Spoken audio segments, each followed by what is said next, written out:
Bonjour, c'est Nathalie Sayuc, je vous retrouve pour le podcast Comme et Projet. On a commencé tout récemment, dans l'épisode précédent, une série sur la communication digitale. Cet épisode est la suite. Je viens vous proposer de découvrir les règles, les grandes règles générales pour bien communiquer sur le digital. Alors pour cela, ce que je vous propose dans un premier temps, c'est de partir des définitions qu'on partage. Qu'est-ce qu'un post ? Un post, ça va être les éléments d'information, de contenu, d'argument que vous allez choisir de mettre en ligne à un moment donné sur un compte d'un réseau social. Quand on parle d'un post, c'est un ensemble d'informations que vous mettez à un moment donné sur votre compte. Qu'est-ce que ça peut être ? Ça peut être fait d'un texte, bien sûr, d'une information, d'une image. C'est même recommandé. Je vous invite à mettre des images. Vous savez que nous sommes dans un monde d'images. Il faut donner des dessins, des illustrations, des clins d'œil. Et comme ça, vous allez accroître l'intérêt que les gens ont sur le contenu que vous publiez. La deuxième chose, c'est qu'il va vous falloir aussi un titre accrocheur, quelque chose qui suscite l'intérêt, la curiosité. Et la troisième chose, c'est qu'il va falloir donner une petite part d'émotion, d'humeur, d'opinion, de point de vue. Donc le bon post, c'est celui qui va avoir quelque chose d'accrocheur dans le visuel. Un film, c'est encore mieux, une vidéo, c'est encore mieux qu'une image. Ça peut être un gif, ça peut être un dessin, quelque chose d'inattendu, de décalé aussi. Un titre, et puis un contenu qui soit avec une petite dominante émotionnelle. Bon, une fois qu'on a dit ce qu'était un post, je pense que vous voyez tous les jours ce que c'est sur votre smartphone, donc je ne vais pas non plus m'éterniser. Mais clairement, vous voyez que le format est quand même assez codifié et surtout assez éloigné de ce qu'on peut imaginer en communication d'entreprise la plupart du temps. Alors, qu'est-ce que ça veut dire dans la façon de communiquer pour une entreprise ? On est ici à donner de l'information à une communauté. Donc la première chose qu'il faut penser lorsque vous êtes sur un réseau social, c'est que vous adressez à une communauté. Une petite communauté que vous allez faire grossir si elle n'est pas assez importante à votre goût. Mais ça veut dire que développer quelque chose pour une communauté, ça n'est pas lancer un message au hasard dans le désert ou dans la multiplicité des posts. C'est vous adresser réellement à des gens auxquels vous aurez pensé, à des gens que vous connaissez, que vous souhaitez mieux connaître peut-être, qui sont intéressés par le service ou le produit que vous proposez. La deuxième règle, c'est que puisque vous parlez à la communauté, vous allez en parler à la première personne du singulier. Oui, un post, c'est personnel. Même la communication sur une page professionnelle reste assez personnalisée comme style de communication. Éventuellement, on dira nous au lieu de je.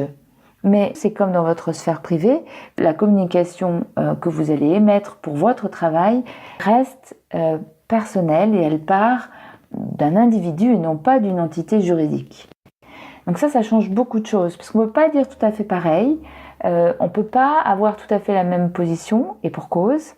Et bien sûr, il y a cet effort de sincérité sur lequel je reviens assez régulièrement, qui à mon sens est essentiel dans la communication de nos jours, et qui est pour le coup carrément indispensable si vous voulez bien fonctionner dans le temps sur les réseaux sociaux. Donc, puisque vous allez employer le jeu, puisque vous allez mettre en scène des expériences qui vous sont propres et qui vont être utiles à votre projet ou à votre communication d'entreprise ou d'association, il va falloir accepter cette limite qui est un peu différente de ce que l'on a tendance à considérer lorsqu'on parle de communication corporate. Le troisième élément, c'est la notion d'engagement. Vous avez intérêt à trouver des sujets qui vous passionnent. Comme il y a forcément une forme de récurrence, il va falloir être un peu obstiné dans ce que vous dites. Il va falloir donc être plutôt curieux, plutôt intéressé à ce que vous dites vous-même pour dégager cette sincérité. Donc finalement, tout ce qui est en demi-teinte, tout ce qui est un petit peu fadouille, entendu, convenu, conformiste, eh bien c'est ennuyeux. Il va falloir dégager de la passion, de l'engagement et prendre des positions. Et puis la dernière règle, qui est sans doute la plus importante, les contenus que vous diffusez sur les réseaux sociaux doivent avoir une utilité pour ceux qui le reçoivent. Et je reviens sur la notion de communauté pour le coup. Vous êtes en train de rendre service à quelqu'un qui va tomber sur ce contenu.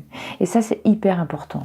Si vous ne voulez que faire de la promotion de votre activité, Si vous ne donnez rien gratuitement, mais que vous expliquez que les gens seront les plus heureux du monde une fois qu'ils auront acheté vos services, les réseaux sociaux, c'est pas fait pour vous. La logique de communication digitale s'appuie sur une part de valeur offerte à la communauté. Et cet esprit de communauté, il vient de là.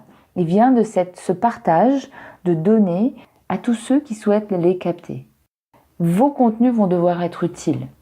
Alors, ça veut dire qu'il va falloir répondre de manière précise à un besoin précis et il va falloir donner des clés de compréhension de ce que vous proposez. Donc, il ne s'agit pas de donner tout votre contenu gratuitement, il ne s'agit pas de proposer vos services entièrement gratuitement, mais il s'agit de choisir des données qui ont réellement de la valeur pour les gens qui les reçoivent, qui les acculturent, qui les font prendre conscience de problèmes, qui les font prendre conscience de possibilités de solutions, qui les amènent à voir les choses un peu différemment, qui les font réfléchir, qui les amusent, qui vont leur procurer un temps d'intérêt, un temps d'apprentissage, un temps de rire, un temps de détente. Donc tous les messages purement publicitaires n'ont aucun intérêt sur les réseaux sociaux. C'est pas comme ça que ça peut fonctionner. Vous êtes là pour constituer, développer une communauté, vous êtes là pour développer un esprit de communauté. Vous allez parler en votre nom personnel et non pas au nom de la boîte. Vous allez développer des contenus qui sont engagés, en tout cas qui ne sont pas lisses, et vous allez donner des choses qui sont utiles et qui vont représenter de la valeur pour les gens qui vont les recevoir. Voilà les règles essentielles pour bien fonctionner sur un réseau social. Et donc tous vos contenus vont devoir passer à travers ce prisme. C'est pas si facile que ça, surtout au départ, mais ça permet derrière d'avoir beaucoup plus de précision et de pertinence et de capter plus rapidement une communauté qui vous convient. Voilà ce que je voulais vous dire aujourd'hui. La prochaine fois, je vous parlerai des différents comptes et médias sociaux que vous pouvez utiliser ou non, selon votre activité. Je vous invite à partager ce contenu à tous ceux qui sont potentiellement intéressés par la communication digitale et qui se posent des questions. Je vous invite aussi à vous abonner sur iTunes à mon podcast et à mettre le nombre d'étoiles que vous souhaitez. C'est très utile pour le faire connaître et pour que d'autres le découvrent à leur tour. À très bientôt.